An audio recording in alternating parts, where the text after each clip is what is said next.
বলতে হবে কোন মহিলা ভোট দিবে না, কোন মহিলা কোন ঘরের মহিলা ভোট দিবে না চিহ্নিত করে দেখেন। কাটতে পারি কিনা সেটা দেখবো।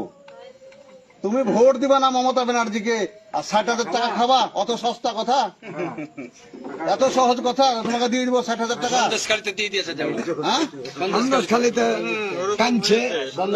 এগুলো ভালো করে জ্ঞান করে বলে দিবেন, আমাদের মোবাইলে এটা জ্ঞান করে ভালো করে বলবেন। আপনার সাগরদিঘি ভোট হয়েছিল উপনির্বাচন, জিতেছিল কে? বাইরন বিশ্বাস। কোথায় থেকে? কংগ্রেস থেকে। লক্ষ্মীর ভান্ডার বন্ধ করে দেওয়া হয়েছিল, দিয়েছিল তো? না প্রচার করলে আপনাদেরকে হবে না, আপনাকে যেতে হবে। তারপরে কোন মেয়ে ছেলে জিদ করবে, কোন সিপিএম এর মেয়ে জিদ করবে, শুধু ঠিক করে রাখবেন তার লক্ষ্মীর ভান্ডার কত থাকে সেটা আমি দেখে নেব। 60,000 টাকা মমতা ব্যানার্জির চেহারা দেখে দিবে না কাউকে।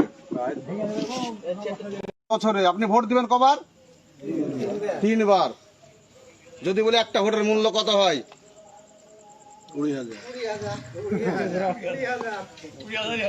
একটা ভোটের মূল্য কত হয়?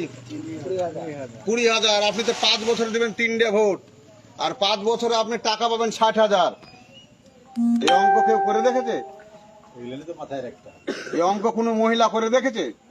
আপনাকে ভাবতে হবে, আমাদের সরকার মমতা ব্যানার্জি সরকার আপনাকে দিচ্ছে 5 বছরে 60,000, আর আপনার কাছে ভোটটা লিখে 3 বার। 3 বারে যা হচ্ছে আপনার একটা প্রতি 20,000 টাকা। কোন সিপিএম কংগ্রেস যদি ভাবেন যে মমতা ব্যানার্জিকে ভোট দিব না, আপনার লক্ষ্মীর ভান্ডার কাটার জন্য আমি সুবেরি বসে আছি।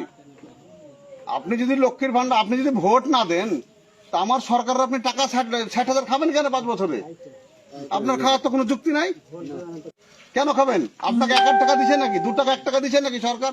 60,000 টাকা দিচ্ছে আপনাকে 5 বছরে, আর 60,000-এর মাথায় আপনাকে মাত্র 20,000 টাকা। একটা ভোটটা 20,000 টাকা করে।